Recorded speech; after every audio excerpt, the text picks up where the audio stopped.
UOL Entrevista. Aqui você ouve na íntegra as entrevistas feitas por repórteres do UOL com artistas, políticos, empresários e muita gente interessante.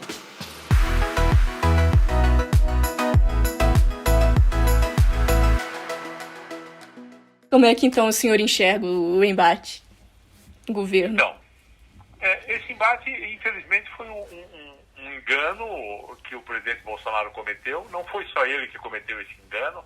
O próprio Donald Trump cometeu o mesmo engano nos Estados Unidos. O Boris Johnson, na Inglaterra, também cometeu esse engano de início.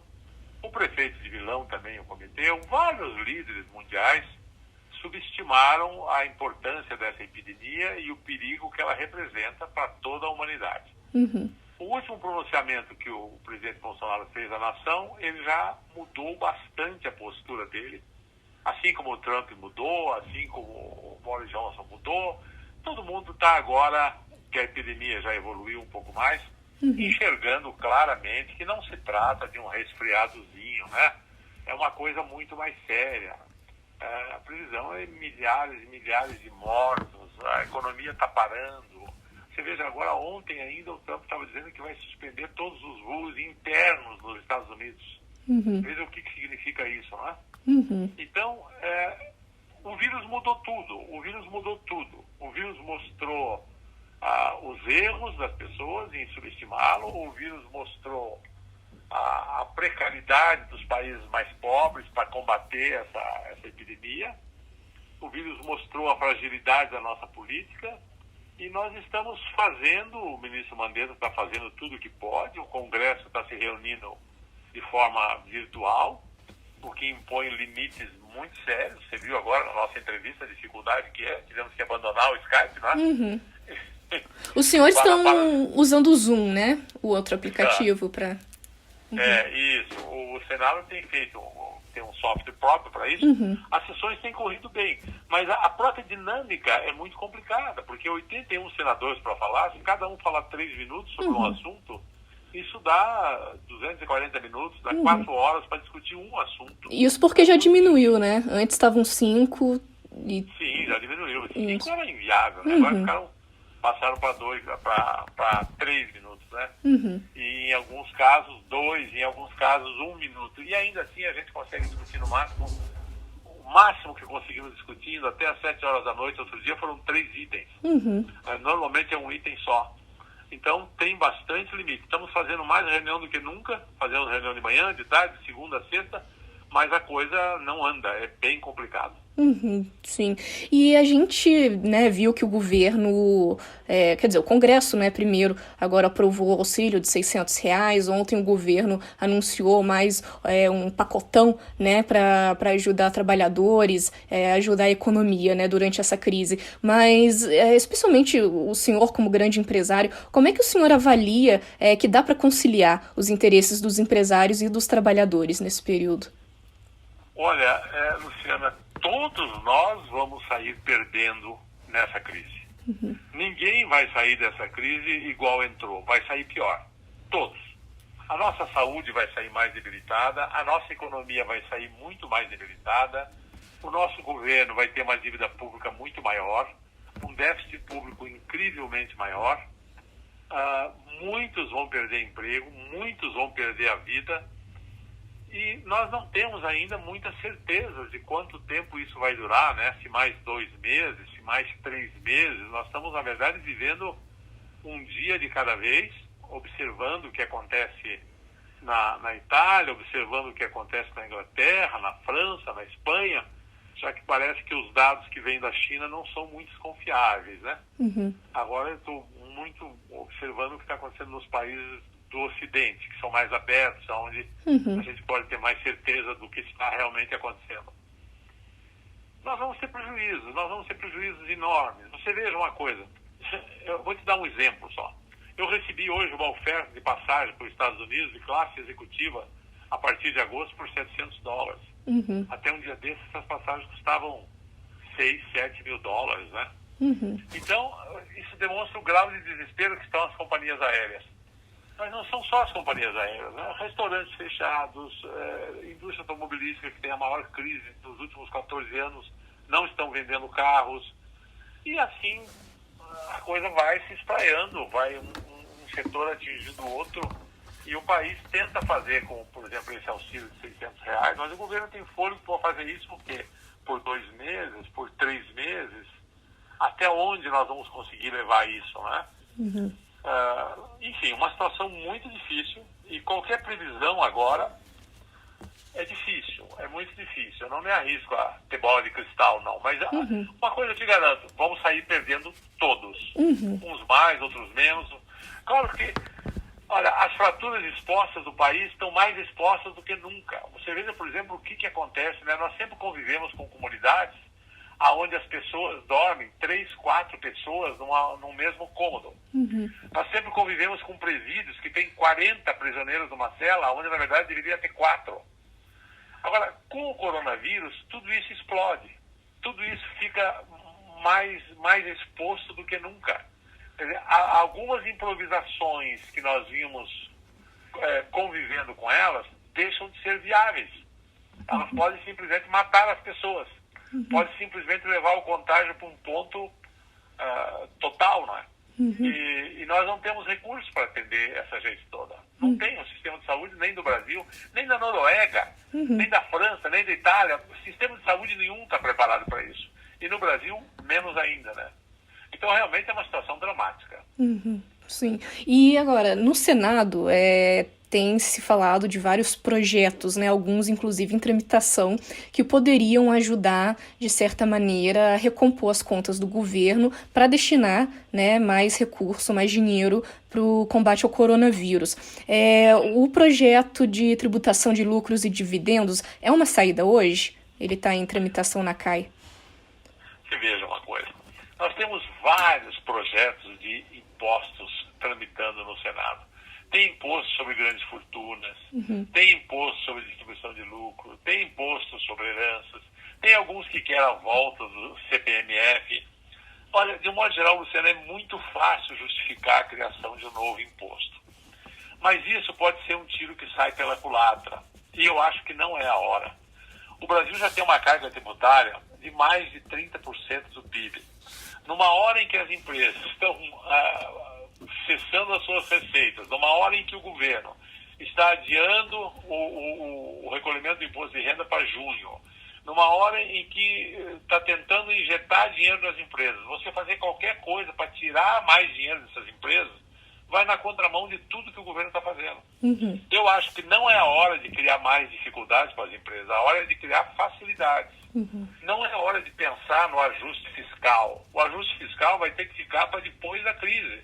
Agora é hora de permitir ao governo que aumente a dívida, e as autorizações todas que nós estamos fazendo é exatamente para isso. Nós vamos ter que liberar o governo do teto de gasto por algum tempo, não para sempre, apenas por algum tempo, né? Vamos ter que liberar o governo da regra de ouro, vamos ter que liberar o governo da responsabilidade fiscal, que levariam até a impeachment. Tudo isso vai ter que ser suspenso temporariamente para que se possa minimizar a crise provocada pelo coronavírus. Quando sairmos da crise, aí sim, aí temos que não criar mais impostos, esses impostos que já são uma coxa de retalho, que vem criando imposto aleatoriamente ao longo da nossa história. Está na hora de sentar, pensar a carga tributária como um todo e fazer finalmente a reforma tributária que estávamos começando a discutir quando veio a crise do coronavírus e parou tudo. Sim. O senhor citou, né, a liberação do governo do teto e também da regra de ouro por um tempo. Eu ainda vou chegar mais especificamente na PEC emergencial, mas só para já aproveitar o gancho, por quanto tempo que o senhor acredita que o governo deve ficar liberado dessas regras, dessas imposições já existentes? Olha, eu acredito que enquanto durar o estado de emergência, o governo tem que ficar liberado.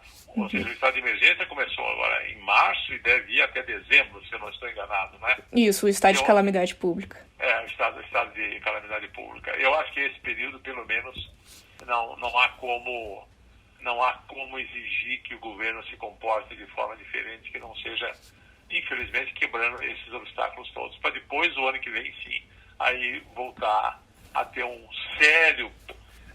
dificílimo e seríssimo programa de ajuste fiscal absolutamente necessário para que a economia retome, né? Para que a economia volte a crescer. Pois é. Agora, entrando mais um pouco especificamente já na PEC emergencial, ela foi proposta, né, pelo ministro da Economia, Paulo Guedes, como uma das medidas mais importantes para ajudar a equilibrar as contas públicas. E o governo vinha batendo na tecla, né, da necessidade da aprovação dela desde o final do ano passado, né, em novembro, quando ela foi apresentada. Justamente agora, quando o senhor ia apresentar o parecer dela na CCJ, veio o coronavírus. No início, o senhor até chegou a se reunir, né, com o ministro Guedes, com a equipe econômica, e tentou fazer algumas adaptações, né, no parecer, antes que a situação se agravasse, né, não esperava que fosse se agravar tanto. Agora, o governo está gastando mais do que nunca, inverteu totalmente o panorama. Mudou tudo, né? Como é que fica, então, a PEC? Ela perdeu a razão de ser? Não, eu não diria assim, ela vai ser necessária, mas não agora. Uhum. Agora não é o momento de pensar nessa PEC. Ela vai ser muito importante, talvez, para o ano que vem. Agora, este ano, quase tudo que está ali não teria como ser aplicado.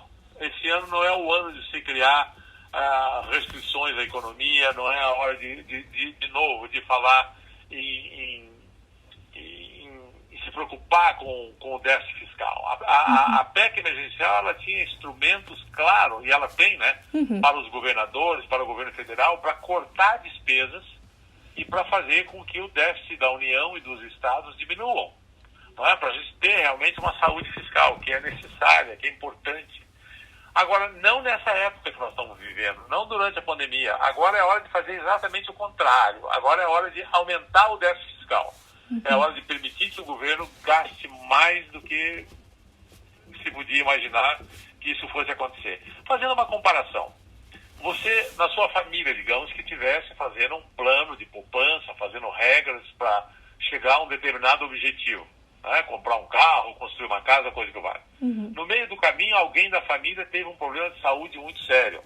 O que é que você faz? Como qualquer família faria, abandona a poupança e vai atender a saúde, não é isso? Sim. E é isso que o país tem que fazer. É isso que o país tem que fazer. Primeiro nós vamos ter que resolver o problema da pandemia. Depois nós vamos resolver o problema da economia. Alguém já disse essa frase, eu não sei quem foi, não é? Que a economia você ressuscita. As pessoas mortas não são passíveis de serem ressuscitadas, né? Então, agora é a hora da gente atender a pandemia. Passada a pandemia, nós temos que nos voltar para a economia. E agora, durante a pandemia, o mínimo dessa economia tem que funcionar, sob pena de morrermos todos de fome, não é? Transporte tem que funcionar, supermercado tem que funcionar, hospitais tem que funcionar, segurança tem que funcionar, agricultura tem que funcionar. Tudo que puder funcionar tem que funcionar. Todo mundo que puder fazer trabalho remoto, como você está fazendo hoje, como eu estou aqui te dando uma entrevista remotamente, temos que continuar a viver, não é mesmo? Então temos que cuidar da economia dentro dos limites que a pandemia impõe. E depois que a pandemia passar, esperamos que seja logo, aí sim nós voltar totalmente para cuidar da economia. Sim. Agora, o que ainda dá para... Porque muitas coisas, por mais que a PEC seja reapresentada, por exemplo, agora não tem condições, né, de votar na CCJ. A própria senadora Simone diz que não tem consenso e também não tem, claro, diante de tudo que o senhor também já expôs, não tem condições de aprovar. Mas o senhor acredita que depois, se a pandemia já tiver passado, melhorado, depois das eleições, ainda esse ano, se as eleições também acontecerem, né, ainda dá para tentar passar ela na CCJ, pelo menos, esse ano? Olha, se a pandemia passar, eu acho que nós vamos precisar dessa PEC. Ela foi bastante modificada, viu, Luciana? Foi bastante modificada. Eu conversei muito com o próprio Paulo Guedes, com o pessoal, os técnicos do Ministério da Economia. Fiz audiência junto com o Paim, que é um senador do PT. Nós ouvimos mais de 30 líderes sindicais, representantes de categorias. Chegamos a fazer as audiências públicas. Quando eu ia ouvir o pessoal que não era do lado do PT, veio a pandemia e eu não pude ouvir o lado que seria favorável à PEC. Né? Mas todos que eram contras eu ouvi. Aceitei dezenas de emendas. Então eu acho que hoje ela está um instrumento bem mais evoluído E sempre lembrando a ideia fundamental da PEC. A PEC não é uma PEC que obriga ninguém a fazer coisa nenhuma. Ela simplesmente dá instrumentos ao governo central, dá instrumentos aos governadores e aos prefeitos para que eles, de acordo com a sua realidade, usem ou não usem esses instrumentos. A decisão será sempre do executivo municipal, estadual ou federal. A responsabilidade sempre será do executivo. A PEC é só mais alguns instrumentos, porque os instrumentos que eles podem fazer hoje na Constituição, pelo artigo 169, é só a demissão. A PEC coloca instrumentos mais leves que eles poderiam usar, entendeu? Mas é um assunto para discutir, realmente. Agora não faz sentido discutir esse assunto. Agora é a hora de discutir outras prioridades. Sim, sim. E agora, ainda salvando a PEC para depois, porque, por exemplo, hoje ela ainda atinge, né, os servidores públicos por meio da redução de até 25% de salários e da respectiva jornada de trabalho, embora não mexa na área de educação, de saúde, de segurança. O senhor já deixou claro que não tem como mexer nessas categorias. Mas ela também se estabelece, né, a proibição de aumento salarial, suspensão de promoção funcional em várias carreiras, né, quando não tem prejuízo ao Estado, e também a vedação de certos concursos públicos, entre outros pontos. Só estou citando os mais polêmicos, né, digamos assim. Sempre que acionada pelos respectivos governos, municipal, estadual ou federal. Ela em si não faz nada. Ela dá instrumento para que o governador faça isso. O senhor para que o presidente faça isso. Agora, o senhor pretende manter esses pontos no futuro? Sim, claro. Esses pontos são os instrumentos para se combater a crise. Olha, Luciana, vamos fazer uma comparação muito simples. O que o governo fez ontem com a medida provisória? Autorizou as empresas privadas a reduzirem tempo de trabalho e salário de todos os funcionários da iniciativa privada. Autorizou reduções de até 70%. Até 70%. Isso. Olha, se numa época de crise isso pode ser feito com os funcionários da iniciativa privada, por que razão, meu Deus, os funcionários do poder público são tão especiais que não possam estar sujeitos ao mesmo critério? Por que essa divisão de dois Brasis, como se um fosse o céu, onde nada pode acontecer, nenhum sacrifício se pode pedir, e o outro é o inferno, onde todo sacrifício pode acontecer? Eu acho que tá na hora do Brasil ser um só, tá na hora da gente entender que todos somos brasileiros e que na hora do sofrimento todos temos que sofrer igualmente. E, inclusive na PEC, uma das coisas que eu coloquei é que os primeiros salários que deveriam ser cortados em época de crise fiscal seria do presidente da República, dos senadores, dos deputados federais, dos deputados estaduais, dos prefeitos. Nós temos que dar o exemplo. Nós temos que ser os primeiros a ir para a linha de frente.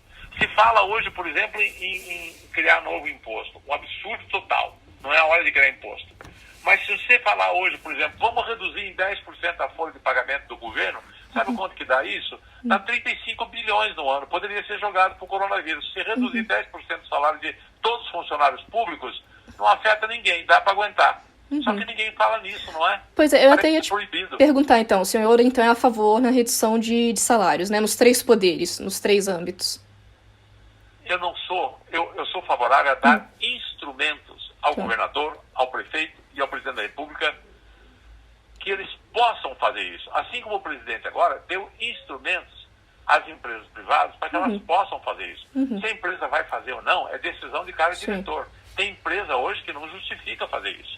Por exemplo, por que um hospital vai fazer isso hoje? Não vai fazer. Claro. Por que uma farmácia vai fazer isso hoje? Por que um supermercado vai fazer isso hoje? Não vai fazer. Por que uma indústria que está funcionando vai fazer? Não vai fazer. Então o presidente deu um instrumento, não deu uma obrigação. A PEC é a mesma coisa, ela dá um instrumento, ela não dá obrigação. O governador, o prefeito, vai ver no município dele, no estado dele, se é o caso ou não. E em qual setor, se ele pode fazer em todos ou só em alguns. Não se pode fazer uma coisa dessa como se fosse uma linha horizontal passando por cima de todo mundo. Ninguém é louco de pensar que vai reduzir carga horária de escola, ou horas de atendimento de saúde, ou horas de atendimento de trabalho de policial. Isso são coisas que não fazem sentido. Sim. Pois é, além dessas 3 áreas, educação, saúde e segurança, quais outras carreiras seriam preservadas no meio dessa...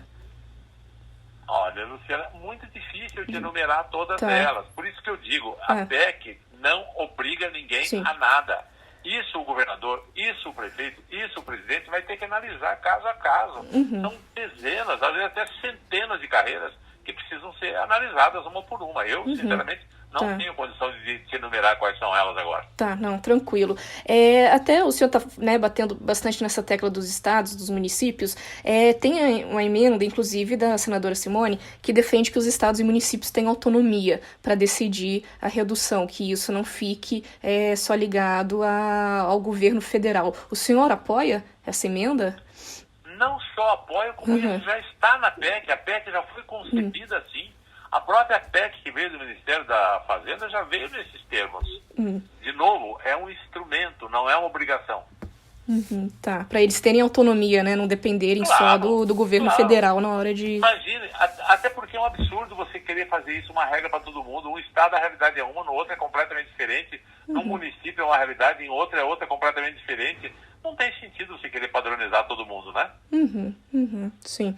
E aí, em relação ao combate ao coronavírus especificamente, também se fala muito na transferência de pelo menos parte dos 2 bilhões do fundo eleitoral para combater, né, para medidas. Mas, assim, a gente não está vendo exatamente sair do papel. Tem se falado muito, mas a gente ainda não viu entrar da pauta realmente de votação, nem de discussão, de ter um projeto, uma atitude mais concreta em relação a isso. O que o Congresso pode fazer? O Muda Senado, né, do qual o senhor é integrante, pode ser mais atuante nesse caso? O que Olha, se pode fazer? Todos do Muda Senado, nós somos cerca de 20 senadores, nós somos 20 em 81, então tem 61 que não são do Muda Senado, vou deixar isso bem claro. Todos do Muda Senado, e muitos dos outros que não são do Muda Senado, também são totalmente favoráveis a pegar essa verba do fundo eleitoral e jogar isso no combate ao coronavírus. Eu não tenho dúvida disso. Eu, particularmente, sou favorável a isso, já me posicionei a favor disso. E acho que realmente, sabe, essa coisa de eleições e de verbas para partidos, o problema maior disso... Olha, Luciana, lembra que eu estava te dizendo que a pandemia coloca mais à vista as nossas fraturas, os nossos problemas? Lembra que eu te falei de 40 prisioneiros numa cadeia e que agora isso ficou inviável, de 10 pessoas dormindo no mesmo cômodo na favela, e agora mais do que nunca isso ficou óbvio que é inviável? Não é?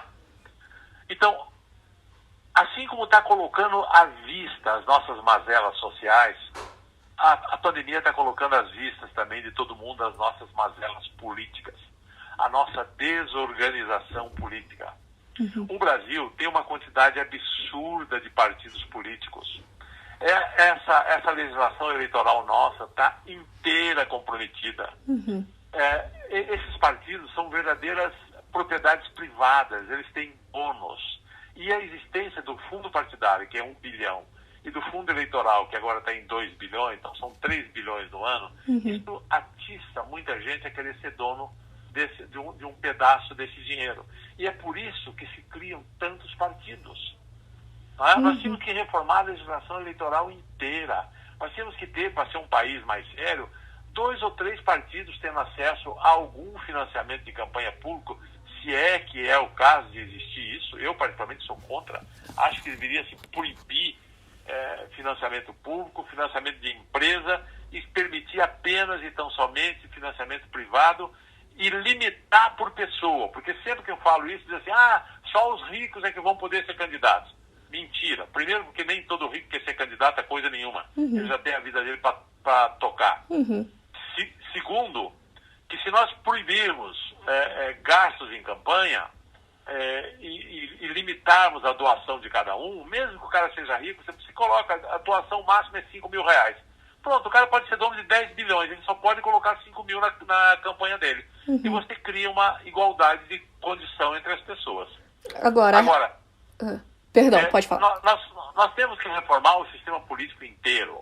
Sabe, o fundo eleitoral é só mais uma mazela de uma desorganização total que há na política brasileira. Pois é. Agora, o senhor acha que sai ainda nesse governo uma reforma política por parte do Congresso, que a gente vê em discussão há anos, fazem algumas mini reformas, mas... Olha, Luciana, é muito difícil, difícil. Mas a questão toda Por que é muito difícil? Porque as pessoas que se beneficiam disso que está aí são exatamente as que têm que mudar isso que está aí. Então é difícil, né? Muitos partidos não têm interesse em mudar. Agora, só me cabe lastimar isso, denunciar isso, falar sobre isso como eu estou falando com você, eu falo em entrevistas, em rádio e televisão, para que um dia a população tome consciência e que por pressão popular essa reforma aconteça. Porque enquanto a política estiver organizada no Brasil, da forma como está organizada, o resultado é esse que nós estamos vendo aí, né? Sim, não, tá ótimo. Em relação à PEC emergencial, acabar voltando nela um pouquinho, ela, enfim, de tudo que a gente já discutiu, a crise econômica já acontecia, né? A economia, pelo menos, não estava se recuperando como esperado, na verdade, e agora, enfim, com a pandemia vai piorar. E isso não só o Brasil, né? Mas, claro, todos os países estão sendo afetados. Não é exclusividade nossa. Fica pior do que os outros na mesma proporção. Sim.